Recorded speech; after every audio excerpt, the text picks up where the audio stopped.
Okay guys, I am back. India vs Zimbabwe second T20 Indian team. நான் முன்னாடியே சொன்ன மாதிரி கம்பேக் கொடுத்துட்ருக்காங்க. ஒரு மேட்ச் தோற்றதுலாம் அவங்கள வந்து பார்த்திங்கன்னா ரைட் ஆஃப் பண்ணாதீங்க. இப்போ வந்து பார்த்திங்கன்னா செம வின்னு, செம ஈஸியான ஒரு வின்னு, கம்ஃபர்டபுளாக வந்து பார்த்திங்கன்னா ஜிம்பாப்வேவை தோக்கடிச்சிட்டாங்க. இனிமேல் ரூல் புக்கில் எழுத வேண்டிய ஒரு விஷயம், அபிஷேக் சர்மாக்கெலாம் கேட்சே விடாதீங்க. கேட்ச் விட்டிங்கன்னா மேட்சை வந்து பார்த்திங்கன்னா அவர் முடிச்சிடுவார். இது வந்து பார்த்திங்கன்னா எந்த ஒரு பேட்ஸ்மேனுக்கும் இது வந்து பொருந்தும். இருந்தாலும் அபிஷேக் சர்மா ரொம்ப டேஞ்சரஸான ஒரு பேட்ஸ்மேன்.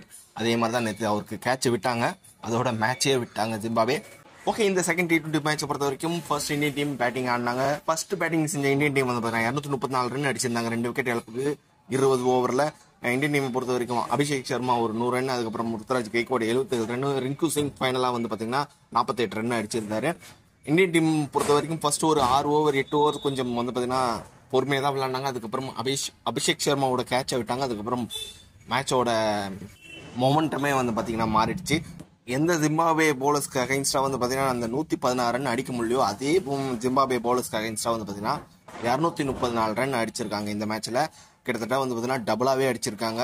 116 அதை வந்து டபுள் பண்ணால் 234 கிட்ட வரும்னு நினைக்கிறேன், 232. இப்போ ஓகே, வந்து பார்த்தீங்கன்னா இந்த மேட்சை பொறுத்த வரைக்கும் சரியான பேட்டிங். அபிஷேக் சர்மா பொழந்து கட்டிட்டாரு. இனிஷியலாக வந்து பார்த்தீங்கன்னா அபிஷேக் சர்மாவுக்கும் சரி ருத்ராஜ் கெய்க்வாடுக்கும் சரி சான்ஸ் கிடைச்சிது. முக்கியமாக ருத்ராஜ் கெய்க்வாடு வந்தோடனே வந்து பார்த்தீங்கன்னா ஃபர்ஸ்ட் பாலே ஒரு சான்ஸ் கொடுத்தாரு, அதை வந்து பார்த்தீங்கன்னா மிஸ் பண்ணாங்க. அபிஷேக் சர்மா அடித்த பால் வந்து பார்த்தீங்கன்னா அந்தளவுக்கு ஈஸி கேட்ச் கிடையாது. இருந்தாலும் வந்து பார்த்தீங்கன்னா அபிஷேக் சர்மா கேட்செல்லாம் எவ்வளோ கஷ்டமாக இருந்தாலும் பிடிச்சே ஆகணும். அதை பிடிக்காமல் விட்டாங்க. அது வந்து பார்த்தீங்கன்னா மிகப்பெரிய ஒரு தப்பாக மாறிடுச்சு. முக்கியமாக வந்து பார்த்தீங்கன்னா போன மேட்ச்சில் இந்தியன் பேட்ஸ்மேன் ஃபெயில் ஆனதை வச்சு ஏகப்பட்ட பேர் வந்து பார்த்தீங்கன்னா ஏகப்பட்ட நொட்டை சொன்னாங்க. ஆனால் வந்து பார்த்தீங்கன்னா இப்போல்லாம் அவங்க ஆளே காணும். ஏன்னா ஒரு மேட்ச்சில் வந்து பார்த்தீங்கன்னா ஒரு பிளேயரை வந்து நம்ம ரொம்ப பாராட்டவும் கூடாது, ரொம்ப அவங்கள மட்டம் தட்டவும் கூடாது. இப்போ இந்த மேட்ச்சில் 100 அடிச்சிருக்காரு அப்படின்றதுனால அவர் வந்து பார்த்தீங்கன்னா நம்ம பெருசாக பாராட்டக்கூடாது.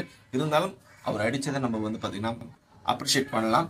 இப்போ வந்து பார்த்தீங்கன்னா இந்த ஒரு செகண்ட் T20 மேட்சை பொறுத்த வரைக்கும் 100 ரன் வித்தியாசம் ஜெயிச்சிட்டாங்க இந்தியன் டீம்.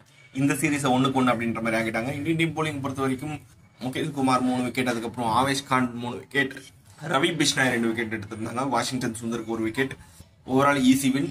இன்னும் ஒரு 3 T20 மேட்ச் பேலன்ஸ் இருக்கு, அதுலேயும் இந்தியன் டீம் ஜெயிப்பாங்க அப்படின்ற மாதிரி நம்புவோம்.